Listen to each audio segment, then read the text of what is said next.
Dahil medyo bitin nga ang kanyang budget, nag-invest siya sa maraming sako-sakong imahinasyon at diskarte.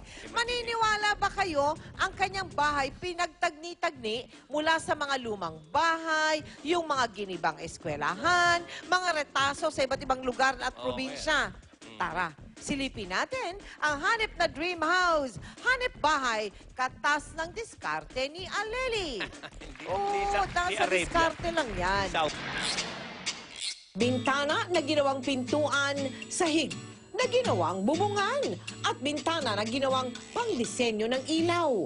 Punong-puno ng diskarte sa disenyo, hindi po ba? Sapagkat madiskarte ang may-ari nito sa pagpapaganda ng kanyang hanep na bahay. Magandang araw, Mel and Joey. Ako si Aleli Salazar. Ikukwento ko po sa inyo yung kwento ng bahay namin.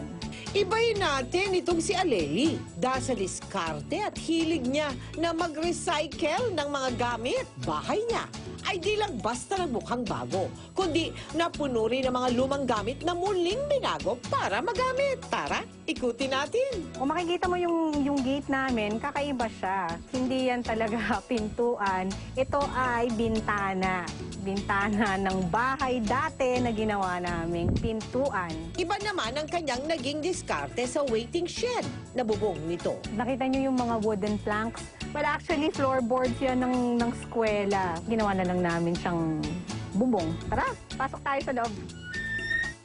Sa entrance door ng bahay, diskarte niyang mag-repurpose ay kitang-kita pa rin. Ito, yung yoke ng kalabaw, yung dito, binili namin to sa vegan. Mukhang magandang handle para sa door. Pina-slice lang namin sa karpintero, so pinaliit lang yan na ganyan. Tara naman sa kanyang living room. Dito sa living room, merong wood accent yung floor. Galing yan sa Kabanatuan, sa isang demolished na school building. Binili lang namin yung timber, pinas-slice na lang namin yon at yun ang ginamit namin para dun sa mga wood accent. At para lalo pang umangat ang kanyang mga disenyo sa kanyang bagong dingding, niligyan niya ito ng mga lumang accents na galing sa mga lumang bahay. Ito yung mga wood carvings. Nakita namin to sa Haen, Pangasinan. Tumuloy naman tayo sa kanilang den. Pinoy na Pinoy ang diskarte niyang disenyo dito, lalo na sa pintuan.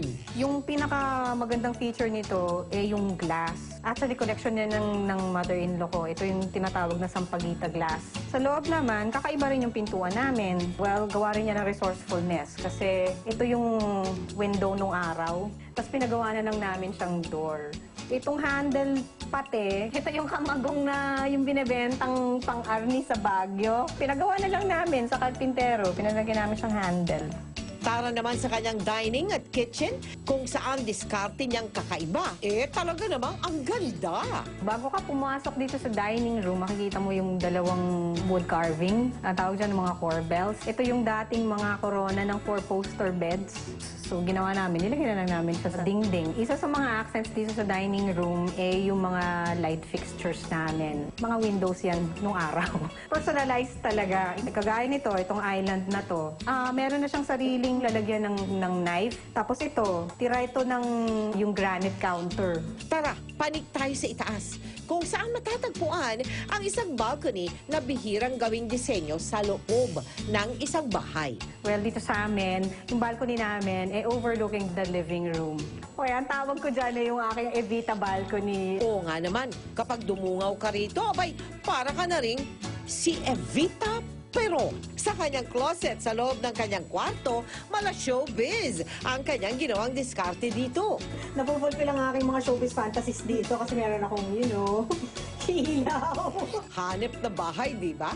Diniskartehan ng kakaiba. Kaya naman sa paningin ay ubod ng ganda. Mel and Joey, maraming salamat sa pagbisita nyo dito sa bahay. At sana na-inspire kayo sa mga design innovations na ginawa namin. Again, maraming salamat po. Bye! Kita nyo na! Kung ang bahay ni Aleli panalo sa disenyo, si Aleli naman panalo ka Aleli sa diskarte. Babalik po ang inyong show na